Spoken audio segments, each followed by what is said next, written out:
heads. There has been, quite stern conversations this week because we're definitely underperforming as individuals and underperforming as a team, physically, mentally, and every aspect of the football club. So, getting into the players has been one of my biggest things this week because they're better than what they're producing.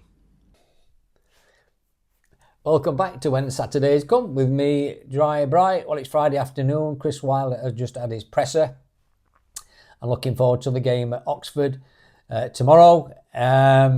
He said he's had stern words with the players this week, which I think he needed to do. I think the message has got to get across what is expected of them on a Saturday afternoon. We brought up the injuries to Tom Davies and Danny Ings. They trained, I think they've had 45 minutes in the under-21s as well, so the fitness is getting up to speed. Whether they're going to be involved tomorrow, I don't know. I don't think Chris is going to play all his cards in a presser. We're going to have to wait and see what the team selection is tomorrow, but we certainly need a bit of experience in midfield, don't we, at the very least, and we need a bit of experience up top to try and create some chances because we're not creating anything and we're not scoring and we're not having any shots on goal. It's very poor. 3 shots in the last 3 games is not acceptable at any level, which I've adhered to before. And they've got to start and get it right, haven't they? And start scoring some goals and start winning games of football because that's what they're paid to do. Said they've been good in training all week, which I expect them to be, but it's not about talking the talk in the training. It's about doing it on a Saturday afternoon on a football pitch, and that's what they get paid to do. And I expected them to do that. Chris Wilder's expecting them to do that. You can talk as much as you want, but they've got to perform. That's what they get paid to do. And I think that's been a lot of the conversation this week, reading in between the lines. So they've all been had words. I wouldn't say they've been falling out. I think they just told them in a correct way, managing the players as he should do. And the players who have been told, they'll have been told to step up, and rightly so. They've got to have a big performance on Saturday, which they have. They've got to find a way to win, like Charlton did against us when they beat us 1-0. They found a way at the end, and we've got to do that as well. We've got to keep going for 90 minutes, got to run for 90 minutes, win your battles, fight, scrap. By hook or by crook, you've got to try and get a result, and I think that's what we've got to do tomorrow at Oxford. We're capable of winning. We know what's coming. It's got to turn at some point. It will turn at some point. Let's hope it's tomorrow and they can start getting a bit of confidence growing and start moving up that league table. We can't let this carry on because the longer we're staying in this position, we're going to end up in a big relegation fight, and that's the last thing we want at this conjuncture, I can tell you. And being there before, I've seen this, and once you're down there, it's a hell of a battle to try and get out of it. It will be a bit of a grind to end the season. Like I said, Chris said he's good at that, but they've got to try and find a way to win. By hook or by crook, that's what he said. This is going to hold all the younger ones in good stead. This rough time that we're going through right now. I mentioned this in my previous video about Peck and all them. And when they've always had it good in the under-21s and had it good last season and everything's fine and we're winning games of football and the confidence is flowing and they're playing well and all that. But when the chips are down, this is when the character's got to come out. This is why they're professional footballers. This is why they've got to step up. They've got to get through it and find a way of getting through it. And he called them in good stead in the future. They'll not forget these times, and they'll know in their future years to come, hopefully, that when the chips are down, they know what they have to do. It's all about experience and getting it right, isn't it? So, yeah, he talked about Ramos coming in as well. He's known him for a long time in the backroom staff. He's thought about having him in before. He chose him to come in. He had a say in it as well, which is really important. He don't want anybody just coming in. He wants people who've got experience and knowledge of the game, and he feels Ramos is the man to help him, and Alan Neil and Mark Prestridge too, and Nick and Collins as well, who's been promoted into the first team squad for coaching as well. So they've got a good experienced amount of people there now. It's falling into place. It's just up to the players now to perform it on the pitch and try and get some results. And we need it, don't we? We all fed up with all this losing and all this nonsense. And being deflated at the weekend and all the rest of it. It's been really tough. He said that players have got to be a bit more physical as well. I mean, that means getting stuck in as far as I'm concerned. So that's what they're going to need to do, don't they? So they've all been told what's required of them tomorrow against Oxford tomorrow. I'll put the rest of the Chris Wilder's presser on. Not all of it. Gets too long. It makes it too long a video as well. So, but yeah, you'll be able to pick it up as well on social media, what he's had to say. But that was the bits, what I've just been talking about, what he said, the main bits. And let's hope we can put a good performance together. I'm not sure what the team might be tomorrow, whether he's going to revert back to a 5. He talked about me as well. He don't want to rush him back too much because he's not had a pre-season really. But he has trained. It's a matter of, well, what he did say actually about the experienced players like Davis and Ings and me. They all experienced footballers. They know the bodies like everybody better than anybody else. It's not for them, Chris Wilder, to say, ask them if they're fit or not. They will know themselves, and they have to be honest with themselves and with the staff as well to say if they can turn it out, if they can do 45, they can do 60 or whatever it is. But let's just hope that they get it right, and they are available, all of them available tomorrow. And I guess I wouldn't like to predict all the team tomorrow because I think he'll have had a good think about, having watched it last week, what's required.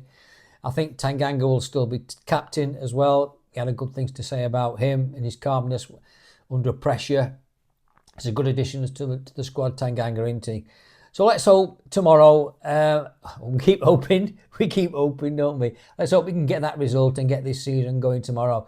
Put your comments in below. I really appreciate it. Please like and subscribe and hit the hype button. And if you want any comments, put your teams in as well. Let me know what you think is going to happen tomorrow. And then after the match tomorrow, I'll put another video out there and I'll do a debrief on it. And Saturday night or Sunday morning, and we'll be able to talk about it. Then hopefully 3 points, and we're all in a better mood, and we're all in a good mood, and we start looking up the table instead of rooted at the bottom and try and get above our closest rivals as well. So thanks for watching. Really, really appreciate it. Up the Blades. Have a good weekend, and let's hope it's 3 points on the board for the Blades at Oxford. The one that has to take the responsibility. If we win, people say nice things about me, and if we lose, people say not so nice things about me. But we all work as a group. It's very united. It's very together. So he'll add what he's added in at his other clubs. I talked to, and I've known him for a bit, so talked about what he can bring to us, and he'll certainly add somebody. I wouldn't add anything if I didn't think it would be a benefit to the football club. So. Hi Chris, just on that as well, if I can, just quickly, you talked about freshening it up in terms of new coaches and new faces. Does that help freshen things up for you as well, and Alan and Matt as well, just to experience someone who's... Yeah, it did. We changed the way we played last season to the system that was pretty successful for us. Yeah. So I kept saying, I think you've been in enough press conferences that we're all capable of playing any system, or should do, with our experience and then the knowledge that we've all got. Trying to keep the finger on the pulse in terms of modern trends and whatever, but still having old school values. Well, not old school, right school values. Always talked about that. No compromises on the stuff that comes natural to the top teams. But certainly, with a new voice and a different voice. Will benefit me and Alan, the coaching staff, as much as the players in the football club. Yeah. What to ask you about the captaincy? Obviously, you know what that means, having done it for this club, for your football club. You wouldn't just throw it around willy-nilly, would you? What did you see in Jaffet to think that he was the right man to take it on from? Well, a calmness, a maturity. Even when the bullets are flying right now, you've seen arguably since he's been in the football club, he's impressed everybody. Everybody last season in terms of his performances for Millwall as well, and he doesn't have to be a shouter and baller, but leads by example, good standards, and a real good connection between me and the players. Was that a difficult conversation with Gus? Because he had the armband before, didn't he, under Ruben? Was that a difficult one? Did he understand the thinking? No, it's not. It's not up to me to go around telling people what my decisions are and rubbing their heads. The football team were getting beat at the moment, so personal preferences or personal let's not get precious about anything. Whether you're captain, you're not captain, whether you're in the side or you're not in the side, it's not about any of that at the moment. It's about everybody working together for the good of the football club to get us off and running and get us out the position that we're in. So I ain't got time to rub anybody's head. It's there's been quite stern conversations this week because we're definitely underperforming as individuals and underperforming as a team, physically, mentally, and every aspect of the football club. So getting into the players has been one of my biggest things this week because they're better than what they're producing. Thank you. Just finally from me, you talked about experience and the need for people who've been around the block. Obviously Ben Mee, someone who falls into that category, isn't he? I know he kept fit throughout the summer, but where is he in terms of his fitness, and is he in a position to maybe start? Is he still building up his minutes? Where's that situation? Yeah, I mean, a few of those guys come in late, so didn't have a full pre-season. So we have to be mindful of the fact that Ben's here for the season. So just to gamble on sticking him in for one performance or the like is you've got to make sure that he's here for the long term. There's all sorts of things that I've got to look at. Personnel and everything. To try and pick the right team to go and get a result. So Ben has been in and around it. He's trained really well. He's not had many minutes. He had 60 minutes in the under 21s, which obviously from an intensity point of view is nowhere near what the championship's all about. But he's been training well, so he's an option. And I've said to all the players, that. You've got to impress me as well, regardless of if I know a bit about you or you're new to the group or you're a player that I know from a different club. I'm here, all eyes, and you have that opportunity to impress me in everything you do when you're here on Monday to Friday, and I'm open to being impressed, and if I am, then obviously that puts you in a good position to be involved from the off. Cheers, Dan. Thanks, mate. Hi, Chris. When it comes to Tom and Danny and deciding how many minutes they've got in them on a game-to-game basis, and Ben as well, I suppose. Yeah. Given that they're such experienced players, do you rely a bit on them knowing their bodies? Yeah, 100%. There's conversations between medical staff and them as well, because they know best really. But as I talked about before, a time and a place is 40 odd games left to play, and they're going to be important members of the group. So to break them pretty early, I'm not going to go and do that. So, but knowing the characters of all three boys, if I said, if they were going to stick their hand up, they would all stick their hand up. It's just making sure that we're sensible in terms of our approach and going on what they feel about themselves and what they can contribute to the group. So will that be sort of a different conversation when the time comes, for example, with Blaster, who's going through this for the first time? Do you sort of rely a bit more on the experienced lads to guide you more than the Yeah, younger you lads? do, but as I talked about, Stu, I think last week I talked about Blaster, and if he had an opportunity to play last week, he would do. So yeah, more leaning on the medical expertise there, because maybe the emotion of being a Sheffield boy and being captain of the football club last season or the season before as well, and how much he wants to help the team. Maybe sometimes that that emotion and that enthusiasm has to be curbed, because all the boys have still got a lot left in their careers. Obviously, Blaster's got a little bit longer than maybe an Ings or a me, but still we have to be careful with him. And when players get injured, we don't want them to be back on the treatment table pretty soon. There's no absolute guarantees, as we all know, but to get Blaster back and get him involved in the squad and hopefully producing the performances that we all know he can produce is definitely an added bonus to me. And we all know and understand why you want Tom and Danny back on the field. But how important is it when that time comes that the other lads don't kind of leave it to them in the sort of leadership, state of things? No, they've all got a part to play. They've all got to step up to the plate, and take responsibility for their own performances, take responsibility for the situation that the club's in at the moment. So it's a time for people to step up to the plate, as the saying goes. And this is the reason that they're professional footballers. Of course, everybody wants it to be, a winning environment and winning every game or every other game. But not a lot of players, as I said previously, Stuart, go through their careers, being in the top two of the league and winning leagues and winning cups and playing for England. Players do have down times, and teams do have periods where they're not successful, and this is a period that we're all going through. But this will define a lot of the players, especially the younger players, how they come through it. Maybe City Peck's never had a period like this. He's come into the team last season. He played a couple of times in the Premier League, but he come into the team last season, and we're winning virtually every other week.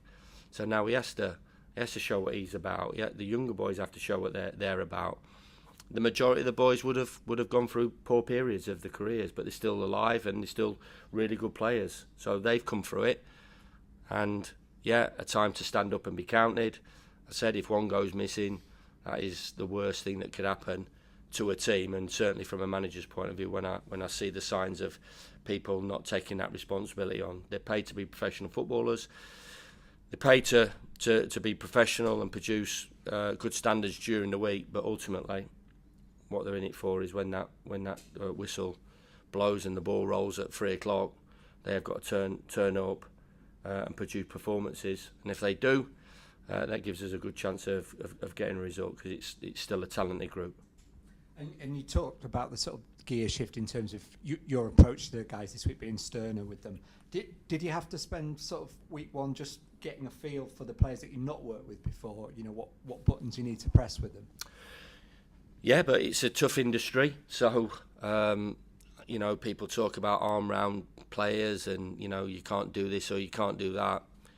This is a cutthroat industry. We're in the Championship, and at the moment we're not winning games of football, and we're all paid to produce performances and win games, because this club shouldn't be in the position that it is. It is, but it is. So, not absolutely shouting from the rooftops and berating them and giving them an incredible tough time. We have to try to send some positive messages to them, and I think it's just a part and parcel of being a leader and having the experience that I have to who to get into and who to maybe treat in a different way. But ultimately, this is a tough industry, Stuart, and they're paid, as I said, they're paid to produce performances and paid to win games of football. And that's the reason that they've got that professional bit, in front of the name and on the passport. Professional, off the pitch, and good at their job on it. And I guess Saturday will be the ultimate test, but I presume you've been pleased with the response you've seen on the training ground to that. Yeah, there's been good signs.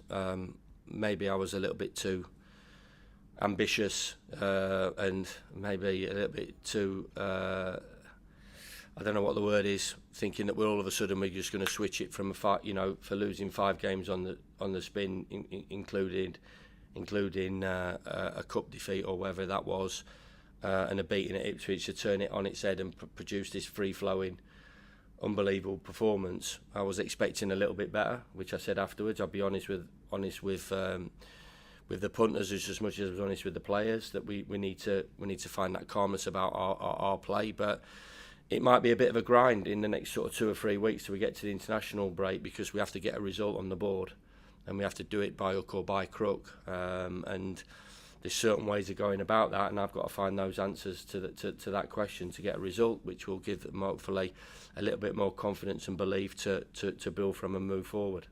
Thanks. Cheers. All done. All right. See you later, guys. All the best. See you later.